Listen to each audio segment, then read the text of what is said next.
This is a download from BFM 89.9, the business station. This is the TED Radio Hour.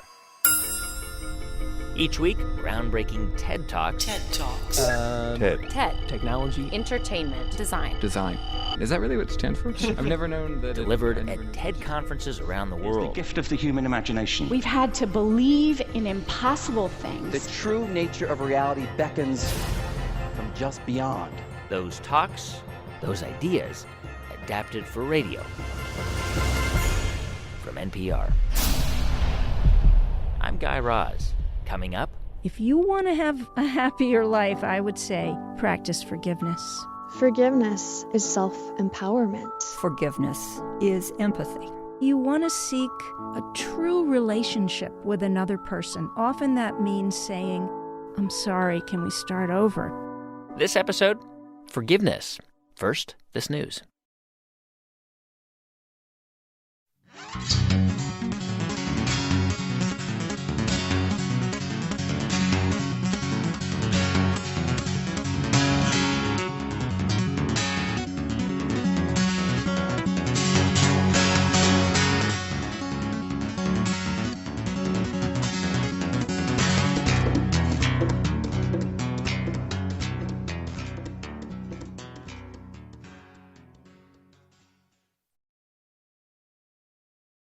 It's the TED Radio Hour from NPR. I'm Guy Raz. And on the show today, ideas about forgiveness, asking for it, offering it, and why it can be so hard to forgive others, and even ourselves. And in this episode, we're going to hear some pretty difficult stories that have to do with loss and violence and betrayal, stories that would test anyone's willingness to forgive. So first of all, can you introduce yourself, please? Yes, this is Sue Klebold. And you are talking to us from? Denver, Colorado. So nearly 20 years ago, something happened that, for Sue, really shattered her world and her whole life. And what happened is still with her all the time. I'll hear a name that might be a family name of one of the victims, or I see an individual going down the street in a wheelchair, and they're about the age that they would have been if they'd been injured. And I get a visceral reaction. What Sue's talking about was a national tragedy. And if you're too young to remember hearing about it on the news, you've definitely heard about it since. Here's Sue on the TED stage. The last time I heard my son's voice was when he walked out the front door on his way to school. He called out one word in the darkness. Bye. It was April 20th, 1999.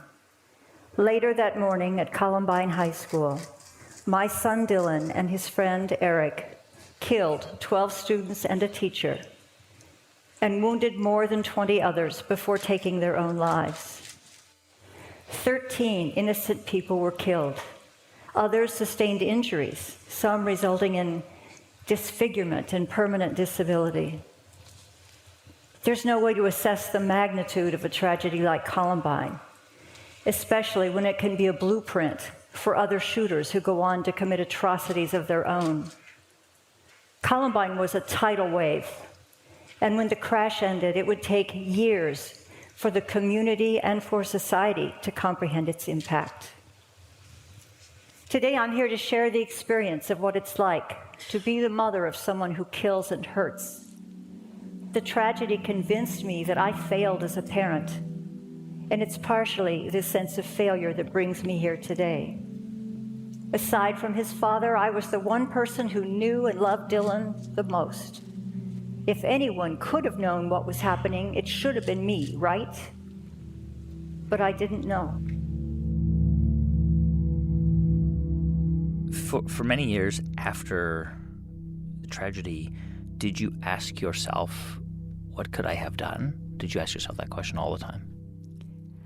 I asked myself that question all the time. I continue to ask myself that question all the time.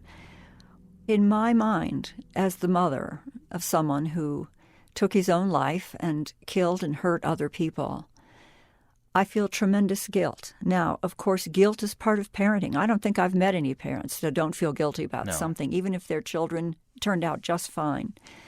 But in this case, I couldn't think of anything I had done to teach him that violence was a solution to any problem. But for me, I have to own this. This is the path of my life. I didn't choose it, but I own it. And there's no way to run away from it. After the Columbine shootings, Sue's entire life unraveled. For years, she and her husband dealt with lawsuits, which forced them into bankruptcy. They eventually split up.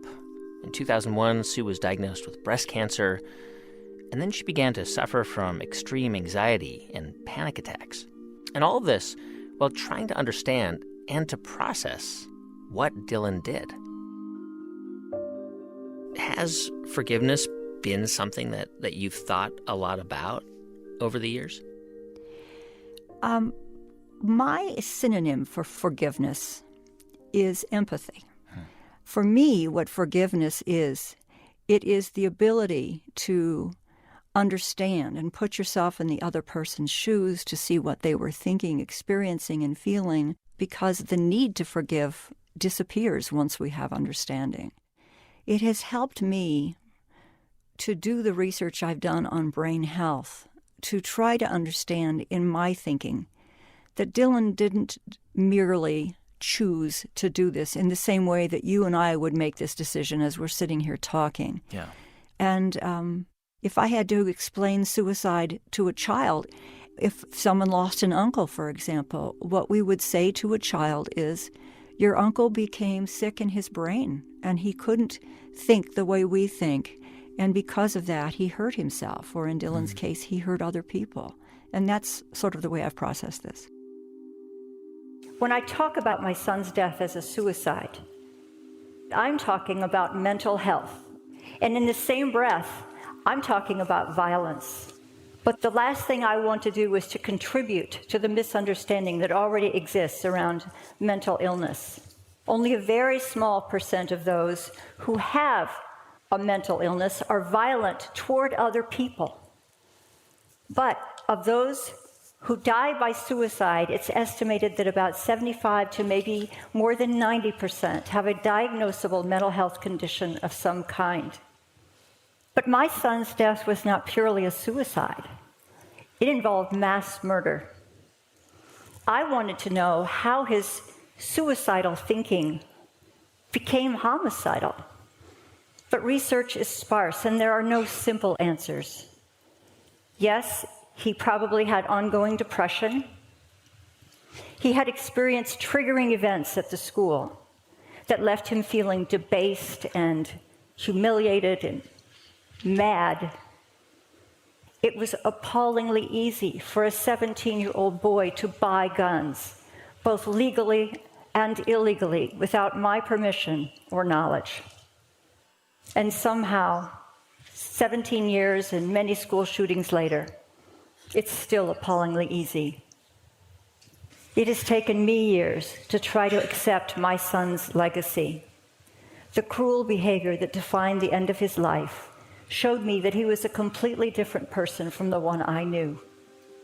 Afterwards, people asked, "How could you not know? What kind of a mother were you?" I still ask myself those same questions. People would say to me, "Didn't you ever tell Dylan that you loved him? Did you ever hug Dylan?" And that would infuriate me. It would infuriate me. And I would say, "Of course I did. I took his face in my hands and I told him I loved him, with my eyes 8 inches from his." But the truth is, before this had happened to me, I was sort of like everyone else. I believed that, some people were bad or did bad things. And I would certainly, if it was a young person, instantly think that the parents were responsible.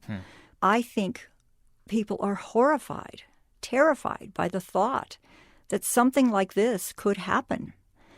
And I think they had a need to believe that it had to have been something that was done through negligence or poor parenting. And that has helped me a lot to try to understand and cope with when I am attacked, when people are angry with me, when people blame me, it's terrifying to think that we can do our best and do things that are good and right, and something as horrible as this can still happen.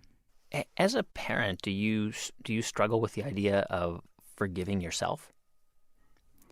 That's the hardest part.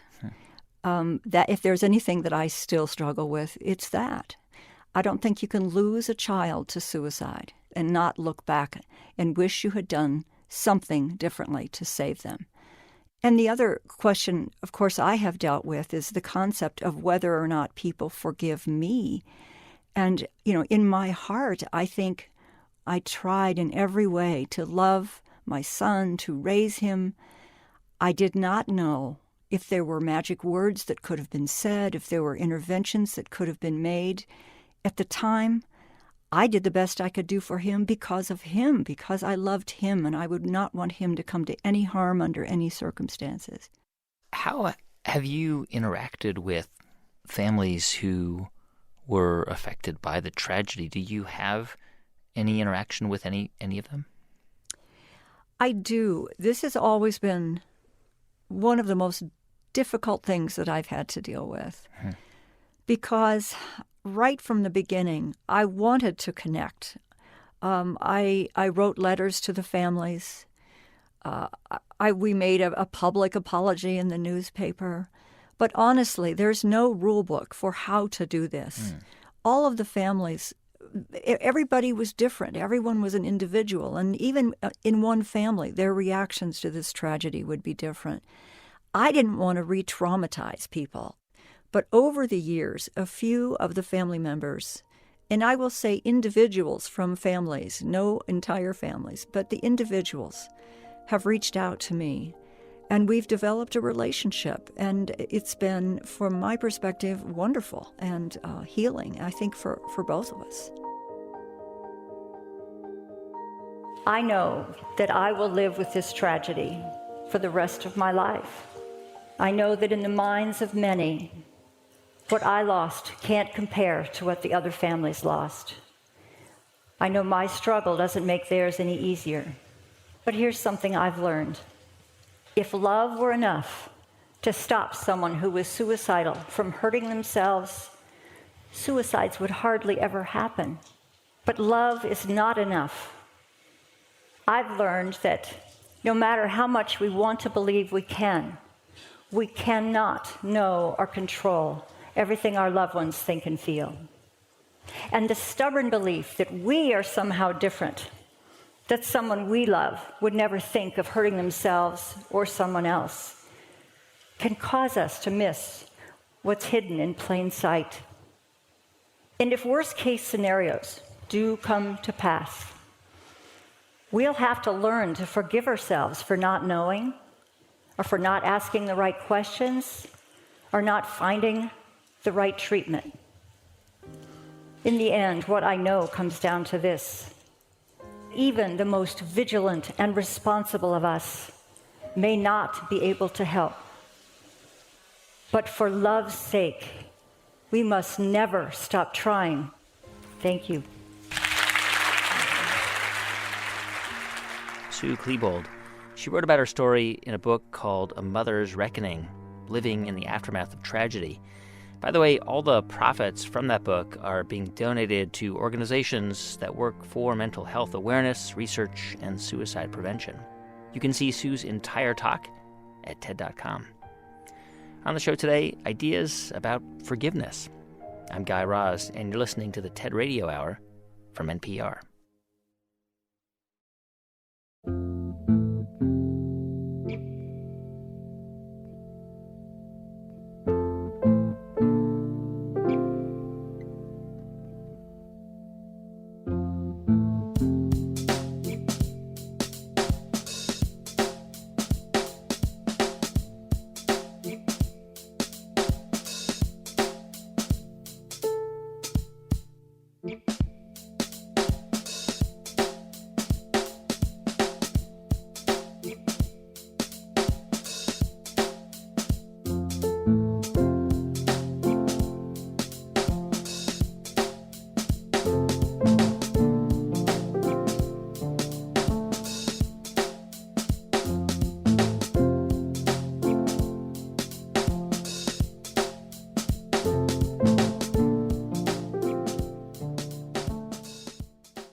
It's the TED Radio Hour from NPR. I'm Guy Raz. And on the show today, forgiveness. Ideas about its power and when to forgive yourself and whether you should forgive others. Sorry about that, Tom, if that was in your ears. Oh, that's all right. I'm awake now. Okay. Thordis? Hello? This is Thordis Elva in Stockholm, Sweden. Hello? Hello, Thordis. I can hear you also. Can anybody hear me? I can hear an echo of myself now. And Tom Stranger. I'm here in London. Hopefully you can hear me loud and clear. Yes? Can you hear me? Oh, good. Yes, I can. Oh, fantastic. So even though the three of us were talking to one another from 3 different countries, Thordis and Tom have actually known each other since they were teenagers. Thordis grew up in Iceland, and Tom, who's from Australia, spent some time there through an exchange program in 1996.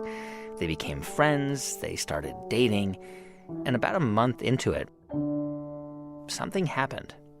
Something like this, a trauma of this nature that marks you so deeply, will of course always be a part of you.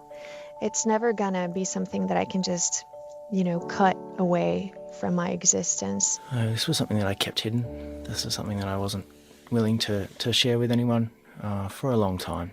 Thordis Elva and Tom Stranger tell their story from the TED stage. And just a quick warning, this talk does include some graphic language and descriptions of sexual violence. I was 16 and in love for the first time. Going together to the Christmas dance was a public confirmation of our relationship, and I felt like the luckiest girl in the world. No longer a child, but a young woman. High on my newfound maturity, I felt it was only natural to try drinking rum for the first time that night, too. That was a bad idea. I became very ill, drifting in and out of consciousness in between spasms of convulsive vomiting, and the security guards wanted to call me an ambulance. But Tom acted as my knight in shining armor and told them he'd take me home. It was like a fairy tale, his strong arms around me, laying me in the safety of my bed.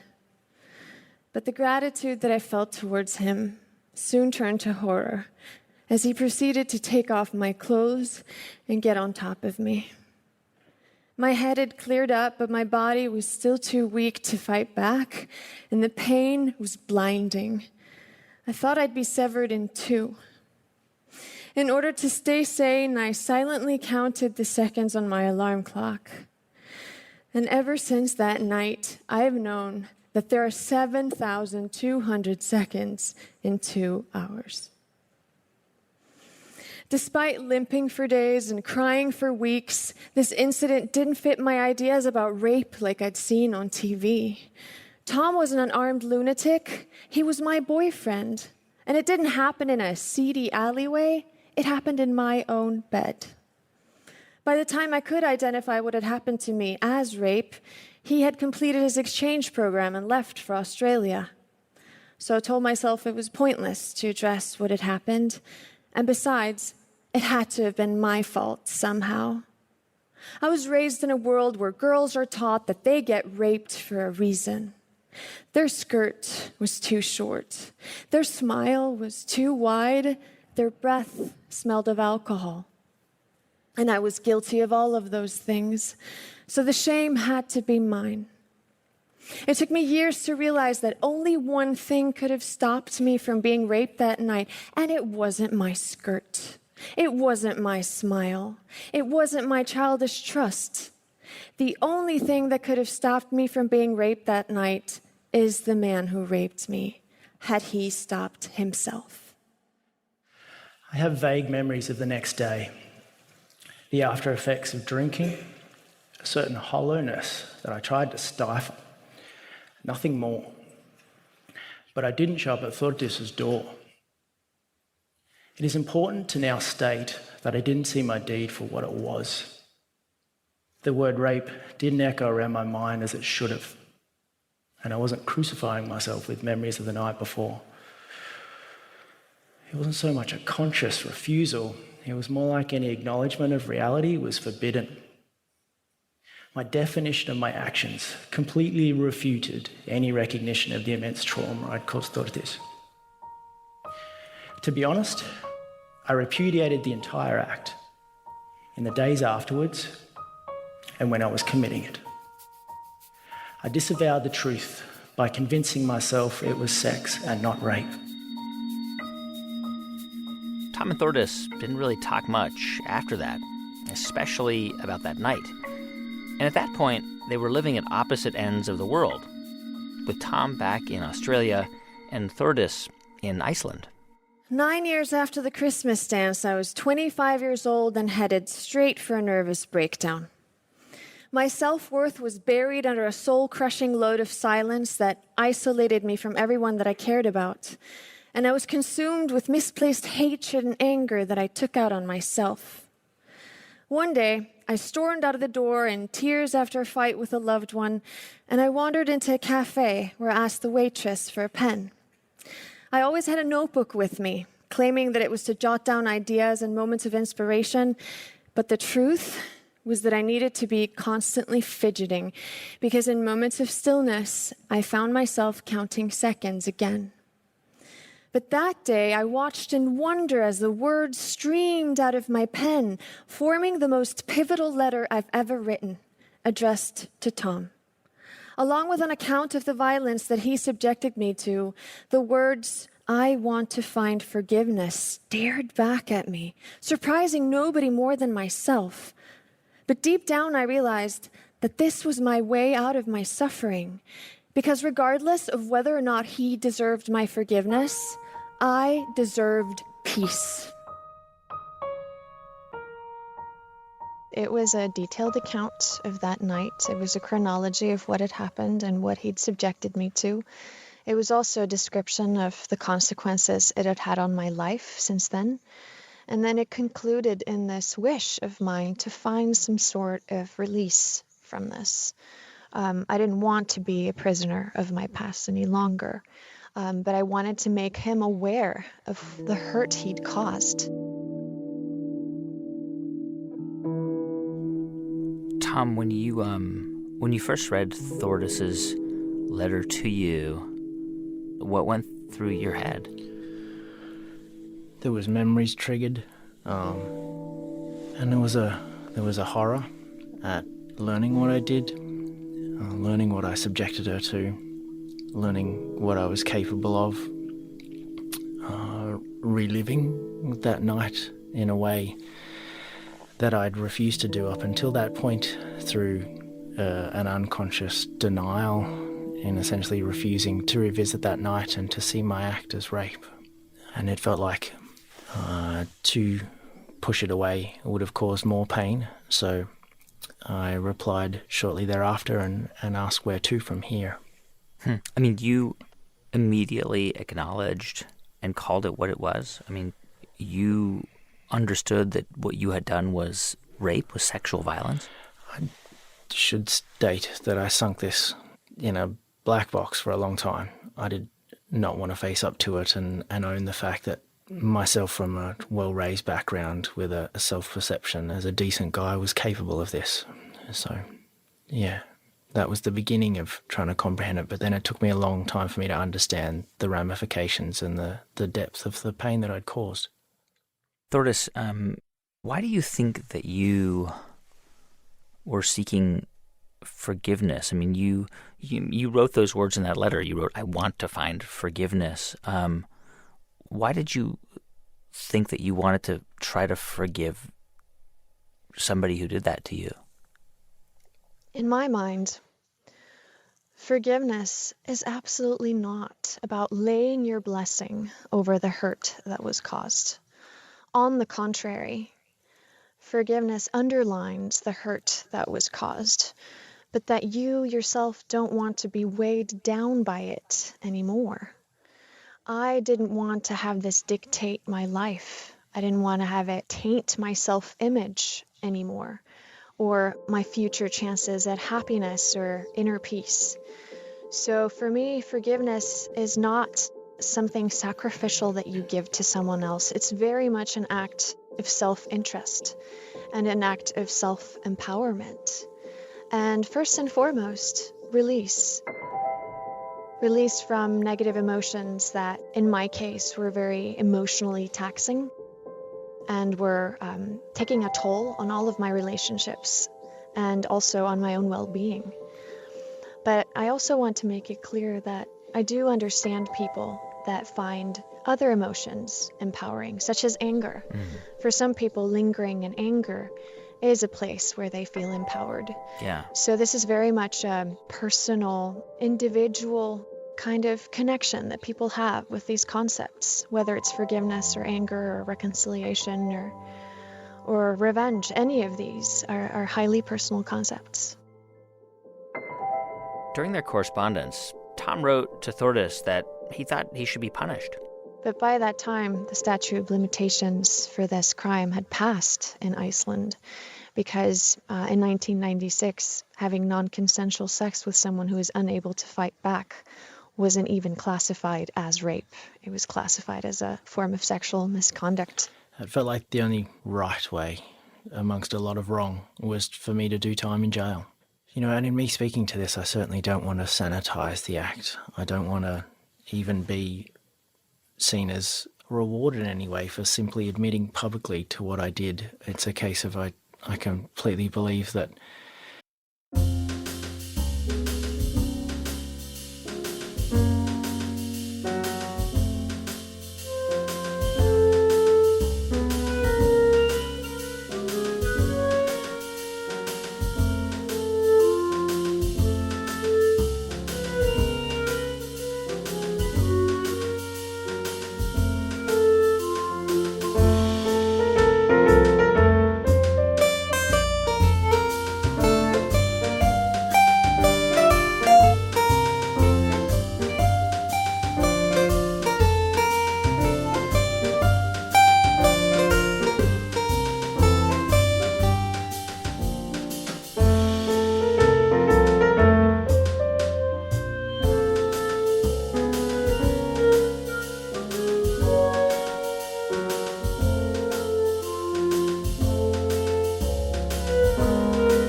taking responsibility for hurt you've caused should be a natural course of action. But even after writing back and forth with Tom for years, and in a way moving on with her own life by getting married and having a child, Thordis still felt that she needed something more. I had stated the things I wanted to state and asked the questions that I wanted to ask, and I still didn't feel entirely fulfilled in a sense. And I realized the writing format is, after all, silent. So Thordis proposed an idea: meet face-to-face with Tom halfway between Iceland and Australia. And we decided upon the city of Cape Town, and there we met for 1 week. The city itself proved to be a stunningly powerful environment to focus on reconciliation and forgiveness. Nowhere else has healing and rapprochement been tested like it has in South Africa. As a nation, South Africa sought to sit within the truth of its past and to listen to the details of its history. Knowing this only magnified the effect that Cape Town had on us. Over the course of this week, we literally spoke our life stories to each other, from start to finish. When you saw Tom in Cape Town, what did you do? Did you shake his hand? Did you hug him? Did you just sort of keep your distance and say hello? How did you respond to him when you saw him?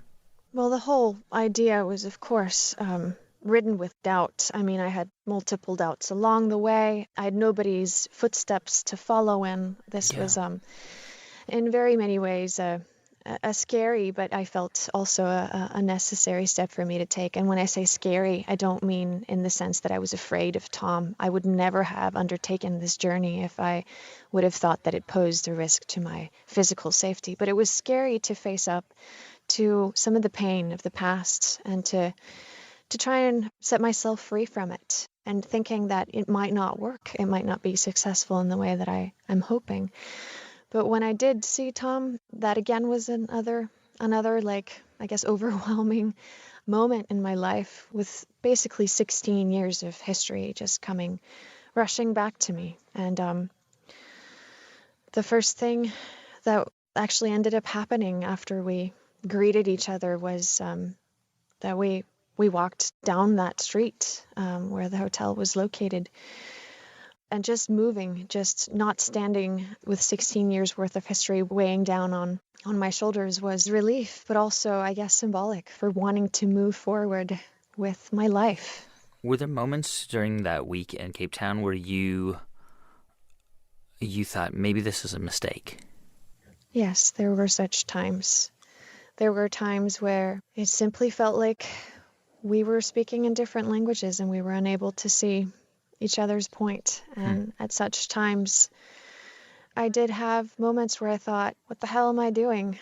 This has been one crazy failed mission, and I just want to get on the next plane home to my husband and son.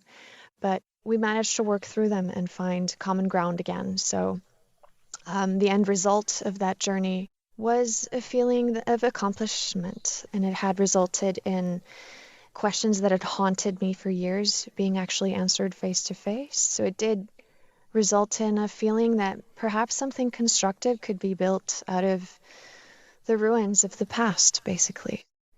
Tom, when you talk about this act of violence that you perpetrated, do you think of that 18-year-old as a different person, or was it you? Was it the person I'm talking to now?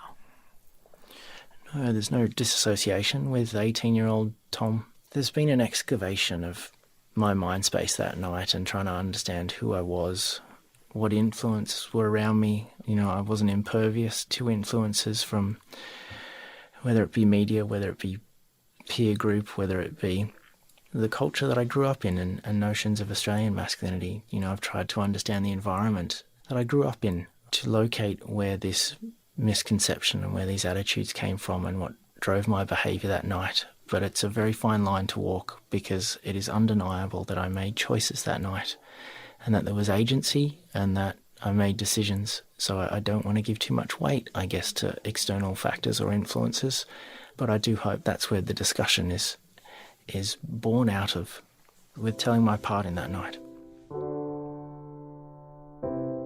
Would you characterize what you experienced with Tom as a form of forgiveness or reconciliation or closure, or are those just too simplistic? Our story on TED is called Our Story of Rape and Reconciliation, but I think both of us went into this process for reasons that had to do with placing the responsibility where it belonged. And I think that was necessary for Tom as well as it was for me, because that in itself is a form of reconciliation. I think the pain that hurts the most in life is the pain that you can't reason with, that you don't understand. And for me to be able to pose questions, to state truths, to explore this part of my life that had caused so much pain, it resulted in a deeper understanding that helped me let go of self-blame and shame and questions that were keeping me up at night. So in that sense, it's symbolic of this journey that I undertook to hand over responsibility that I wrongfully shouldered for many years to the person to whom it rightfully belonged, so that I could move forward into a future that wasn't as deeply marked by the past.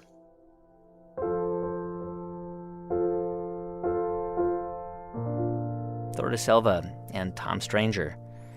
They wrote about their story in a book called South of Forgiveness, a true story of rape and responsibility. Tom, by the way, will be donating all of his profits from the book to a women's shelter in Reykjavik, Iceland. You can see their full talk at TED.com. On the show today, ideas about forgiveness, and in a moment, why it could be the key to happiness. I'm Guy Raz, and you're listening to the TED Radio Hour from NPR.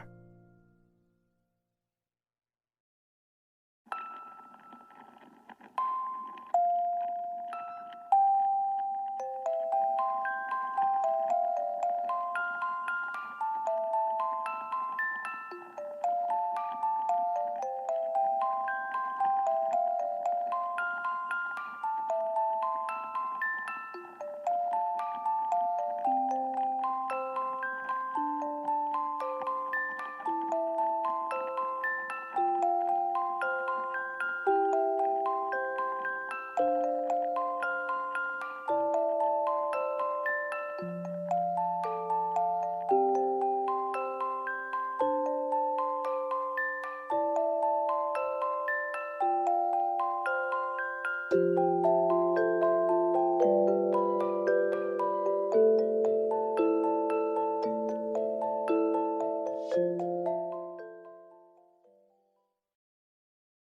the TED Radio Hour from NPR. I'm Guy Raz.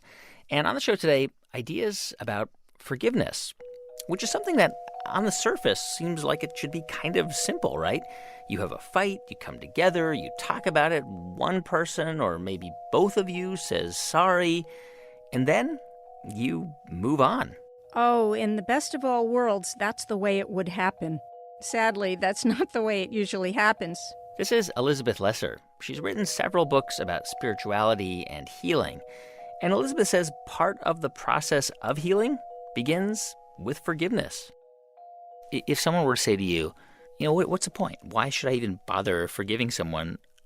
What would you say? I would say, what do you want in your life? What do you want in your relationships? And if you say, I'd like them to be harmonious, I'd like them to be free, I'd like not to be in a state of blame all the time or shame. If you answer like that, then I would say, look at what's unforgiven. Look at where you know you did wrong and you would like to go to that person and say, I'm sorry, can we start over? If you want to have a happier life, I would say, practice forgiveness. Is forgiveness about the other person, or is forgiveness about me? It's always about both. It is very, very rare where a slight that turns into a grudge that is in need of forgiveness is only about one of the parties. In most of our day-to-day situations, with colleagues at work, with your partner, with your children, with your friends, most of the time, if you really got down with each other and put aside your pride and your defensiveness and you had those hard conversations, you'd find a place where both people had something to ask for forgiveness from the other and to forgive the other. And it's hard. Forgiving somebody is really hard. Why is it so hard? Well, I learned why it was so hard in the biggest way yet in my life. And I say yet because I'm going to keep learning this. But I learned it recently in the experience I had with my sister Maggie as she was fighting cancer and I was her bone marrow donor.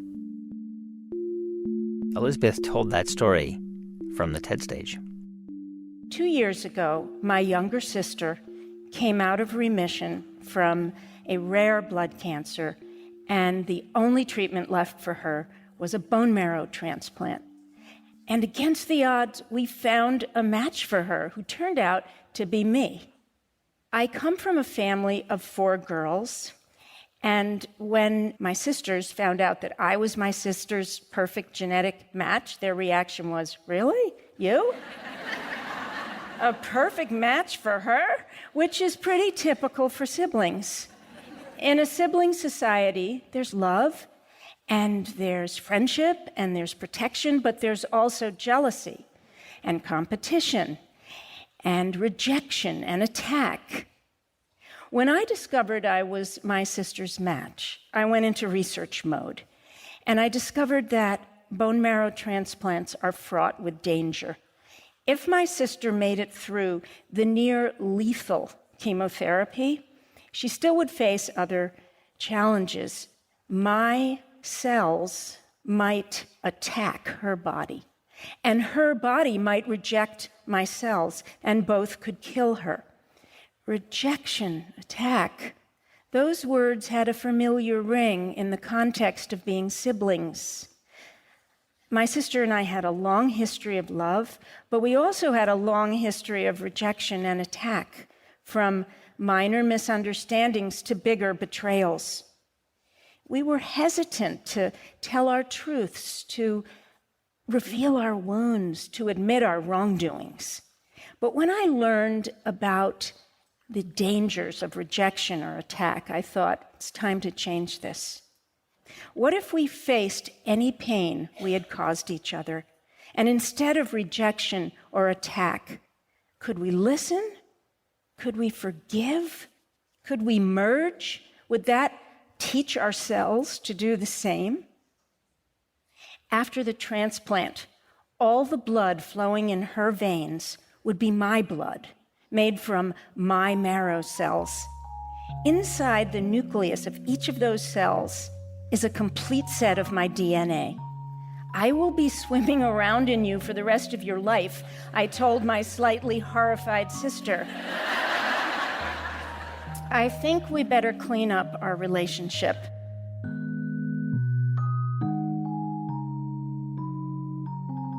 Can you tell me about your sister, about Maggie? What was she like? My sister was the one in the family who everybody loved. She's just a completely creative, funny, live wire of a tiny person. She was under 5 feet and just a little thing, but full of energy and brilliance and humor. And she was tough. You know, sometimes people who are really small get really tough. So she had like a foul mouth at the age of like 5 and wouldn't let anybody think she was cute. And she became a nurse practitioner who took care of the rural poor in Vermont. And she was a farmer. And she raised her own food and she slaughtered her own animals. And she also was a brilliant artist, very talented, very funny, and kept everything inside. What happened with your relationship? Was there like a break, or was it just that you guys grew apart? Was there what created the resentment between you? Well, one of the things that created the resentment between us is that we were siblings. I've never met any sibling who doesn't have both a loving and a real conflictual thing going on. But the real split came when we were in our 30s and 40s, when I went through a very difficult period in my life when I got divorced, and Maggie rejected me. She turned away from me, and I never understood why. And our children were cousins and loved each other, and even though we would visit, there was a real rift between us. And I never bothered to say, "What is going on? I want more from you. What happened?" And she never bothered to explain herself. So when my sister needed my bone marrow, we got really brave and said, "What was that about?" and explained ourselves to each other. I found out things that had been going on in my sister's life with her own marriage that were so tragic, and she was too afraid to tell me, and she was too afraid to be around me because she thought if she followed my lead, she would have to make the same changes in her own marriage, and she was terrified and afraid. So it was easier for her just to cut me out. Wow. So how did it work? I mean, how did you go about trying to fix your relationship? Before I had my bone marrow harvested, we actually went to a therapist several times. For me, that seemed like the natural thing to do because I'm such a psychotherapeutic person. For my sister, it was really out of the box of what she normally does. She's like more of get over it, go take a walk, like she thinks a lot of what I do and think about is somewhat self-indulgent. But we both met in the middle where we found a way to talk to each other, where we both could listen and we both could understand and get down to the marrow of who each of us really were. After the transplant, we began to spend more and more time together. It was as if we were little girls again. We looked at and released years of stories and assumptions about each other, and blame and shame, until all that was left was love. I left the hamster wheel of work and life to join my sister on that lonely island of illness and healing. We spent months together in the isolation unit, in the hospital, and in her home. My sister said that the year after transplant was the best year of her life, which was surprising. She suffered so much, but she said life never tasted as sweet, and that because of the soul-bearing and the truth-telling we had done with each other, she became more unapologetically herself with everyone. She said things she'd always needed to say. She did things she always wanted to do. The same happened for me. I became braver about being authentic with the people in my life. Was there a point where you and Maggie just thought, wow, we wasted all these years by not trying to forgive each other? Yes. I think it was after the transplant, actually, and her body was indeed beginning to reject my cells. And we went back into therapy, and I was kind of beating myself up maybe for not being as completely loving and forgiving as I could be. And in that therapy session, when I was beating myself up, my sister said to me, "You know, Liz, you don't have to be perfect to be my perfect match. Let's stop trying to be perfect and let's just be with each other." Did you feel like you guys got to a place where you both were totally reconciled? Yeah. And you know, I would have to say, I have never been as close and in love with someone as I was with my sister Maggie toward the end of her life. We were still, I'm sure if she had lived a long time, capable of getting into other skirmishes. But what happened was, in those moments in our therapy and afterwards, when we kind of looked into each other's eyes and put down the past, I have never felt more at one with someone as I was with her.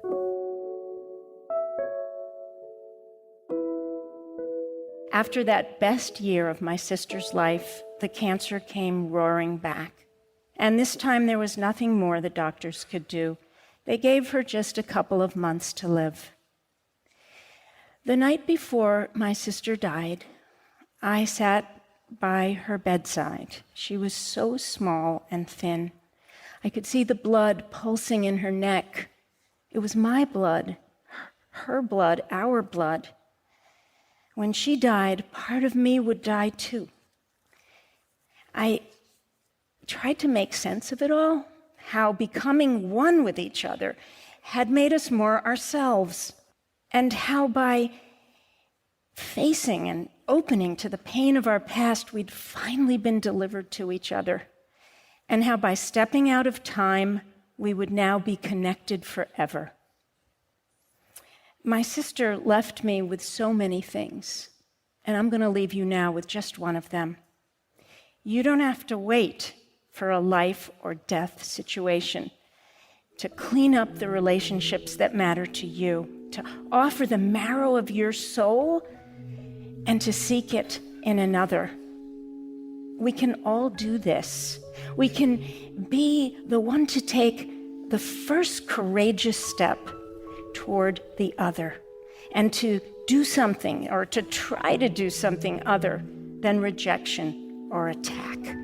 We can do this with our siblings and our mates and our friends and our colleagues. We can do this with the disconnection and the discord all around us.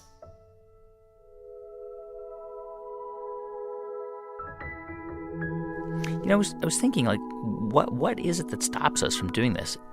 I mean, just to be the person who's the first to step up and say, to say, I'm sorry. But then I think, for me, and probably for a lot of people, we'd have to let go of our pride. I mean, I would have to compromise my principles or undermine my position. Yeah. That cliche, do you want to be right or do you want to be happy? Yeah. Sometimes you are right, but actually rarely, because right precludes the other person's point of view.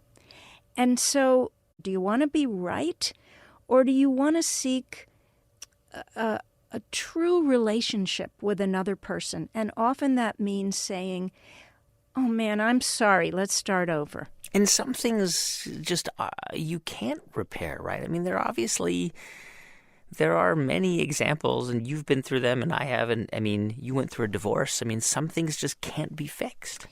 Yeah, but forgiveness and fixing are two different things. There are some things that happen to us in life, or there are some decisions we must make that are going to, quote-unquote, hurt another person. We don't want our life to be one of being a doormat or having no opinions or apologizing and not seeking righteous indignation when it's called for. Forgiveness doesn't mean being a wimp. It doesn't mean being weak. It doesn't mean having no principles and no values. Sometimes we have to stand firm for what we believe and make really hard decisions. But when the fire is over, always in the ashes are opportunities to repair, to move forward without vengeance being required. That's kind of the way us humans seem to live. We make massive mistakes, we do stupid things, we do things to survive, and then there's an opportunity to learn from them and move forward with grace. And forgiveness and that gracefulness are very connected. Elizabeth Lesser, she's the co-founder of the Omega Institute. Her book is called Marrow, A Love Story. You can find her full talk at TED.com. Use a weapon of words or fight with your fists, but can you forgive someone? Stand your ground and persist, and be the last one to blink.